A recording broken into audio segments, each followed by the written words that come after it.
Hi friends, this is Christina Within the Garden, and it's getting late in the day, so I'm going to take some plants off the back deck out of these Veradek planters.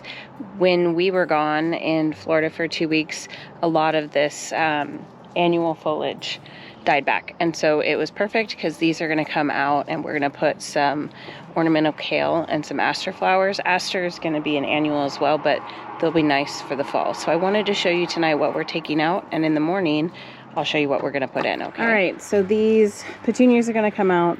I'm going to put the ooh gosh, there's a caterpillar. Goodness, dang caterpillars. Look, there's another one.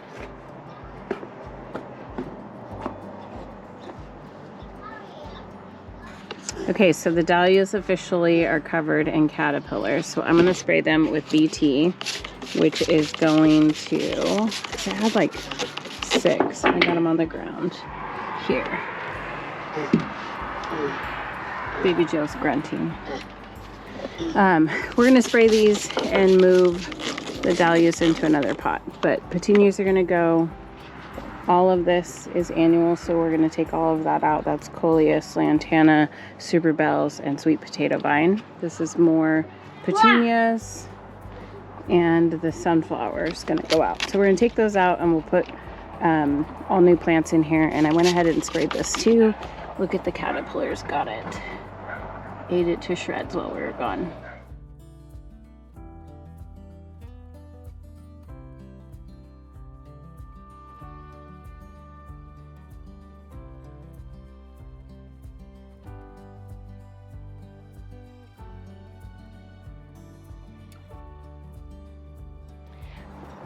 All right, we're gonna finish the rest of this job in the morning.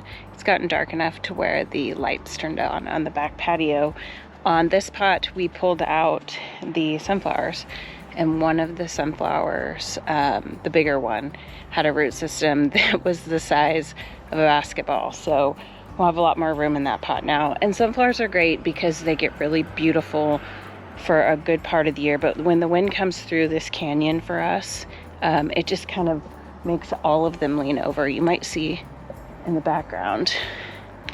I'm gonna have to pull all those sunflowers. While we were in Florida, they pretty much all bent over and broke. Same thing with the ones out front. So let's take a look at this pot. This is our, I think it's cauliflower. Let's see. No, that's not showing us.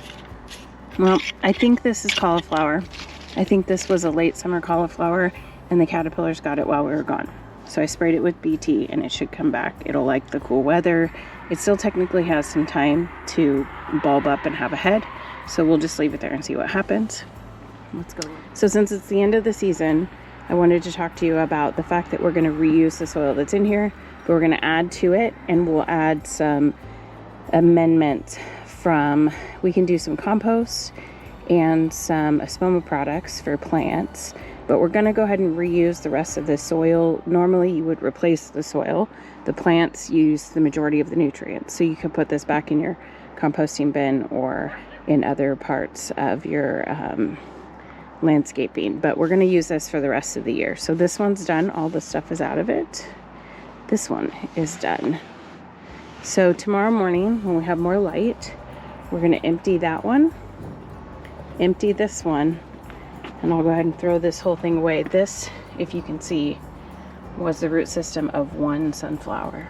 So it's amazing to me how their roots grow. Okay everyone, we'll see you in the morning. Morning, it's the next morning, and we have an hour before we have to be at work. I'm gonna get these planted up, and Joe is gonna go to the garden shop, and he wants to kind of clean up the perimeter of the garden. So I got my plants in while I was gone in Florida from Fast Growing Trees, and it was the lavender, the sensational lavender, and then I added to that what I got at Fred Meyer. So let me show you what it looks like. This is all the sensational lavender, and it matches what I already have out front. So we're gonna plant those after work today, and then I got some ornamental kale, and we're gonna put those in the planters up there. And then this is aster. Aster has these little delicate flowers, and the petals are so little, like slender and thin. And we got 2 different kinds. Let's see what this one says. It's a raspberry.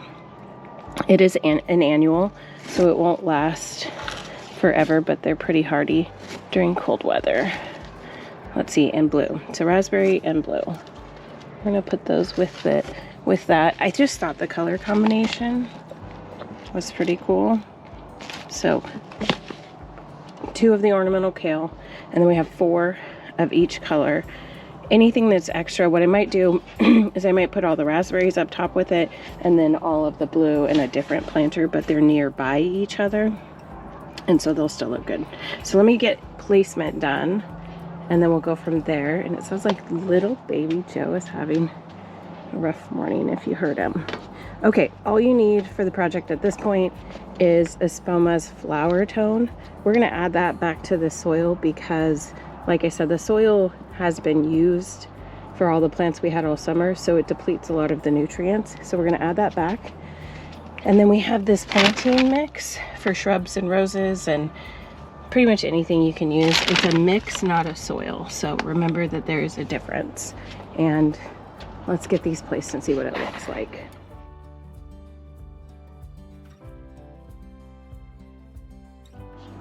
Here's the kale. And then what I did, because these, I don't think we're gonna add to that today. I want these to be a little more full. And then these are kind of dainty as you get them in there. It's just separate from one another.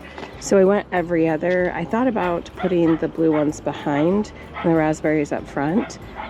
But I'm gonna kind of keep them central in the middle of the planter. Sounds like Joe's taking the baby out. Oh, let's see. Yep. And Rosie's having a fit. Anyway, so this is how I'm going to do it. I'm going to keep it centered. Same thing here. That one ended in raspberry, so I started blue, raspberry, blue, raspberry. And we're going to go across in the center. One thing I'm going to do really quick is I'm going to groom away these as they come off. And we'll take a look at what that looks like as soon as I get them planted in.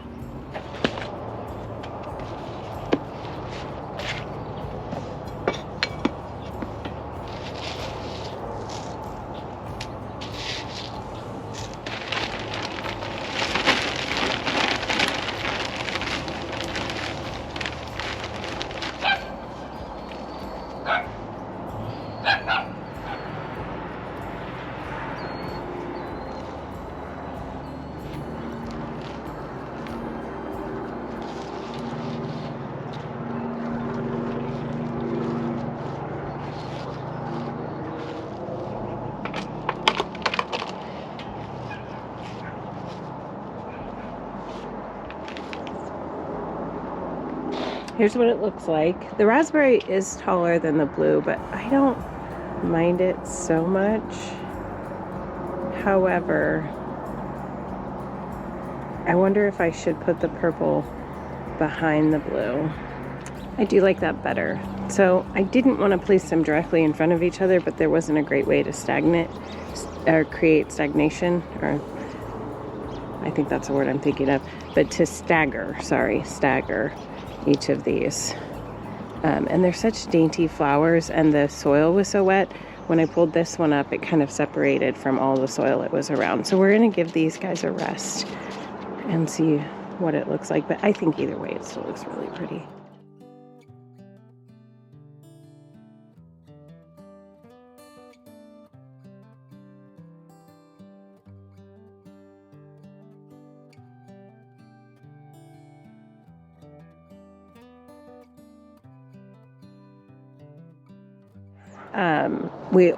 Espoma is the product I like to use for all of my plants and trees, and they have one specifically for flowers. So we added that to this, and then we added a potting mix on top so that it had some fresh soil. I'm not going to water these in because we watered these like 2 days ago, and I believe it rained actually. So the root balls of every one of these plants is completely drenched to the point where it was falling away from the root system. So I'm going to leave it a view from the side. Now what we're going to do here is we're going to pull all of our sweet potato vine, all of our super petunias. That's a coleus. I actually overwintered this coleus, but I think I'm going to pull it up because the growth it put on was just not significant enough. And until I have a greenhouse, I don't know that I'm going to be able to maintain that inside with all the other things I want to do. This lantana will come out too. These are all annuals. Coleus technically could survive, but it gets just so cold here. And then we need some stuff to go in there. And I'm thinking something higher. I almost kind of want a little baby evergreen, but I've got that cabbage growing and we've got to empty out the garden bed this weekend. So Shasta daisies are going to go up in the front left bed. All the tomatoes are going to come out, and I'll show you how we save the green ones so they can ripen. That pinking colored flower is a dahlia. So those tubers, the one out front is also doing well. Those tubers have to come out and be stored because they can't handle freezing. But all the tomatoes, all the sunflowers, everything can be cleared out of these beds. Wow, and everything's doing really well. As far as the garden went this year, we're gonna pull the pumpkins this weekend. With that, I had a lot of fun redoing these planters, and then we've got several left to do. Some of them might not make it. We might just leave them empty. A lot of the cots over here, the ones behind me, they have bulbs in them. So we have bulbs that came in from Color Blend, so I'm gonna go over those with you as well this week. And it is freezing. It's October 17th. And it's super cold. I hope to edit this and put it out sooner. Some of my videos have been really delayed because we've had a really busy year, but I thank you for your patience. Thank you for watching this. If you like this ornamental kale, just try it out. When the first couple of years I saw it and people had planted it, I was like, I don't know how I'm going to use that or if I'd like that, but I really do. I think that the purple and really deep blue is a really cool color, and I think you can accent it with lots of other plants. So anyway, this is Christina Within the Garden, and it was good seeing you. I hope to see you in the next.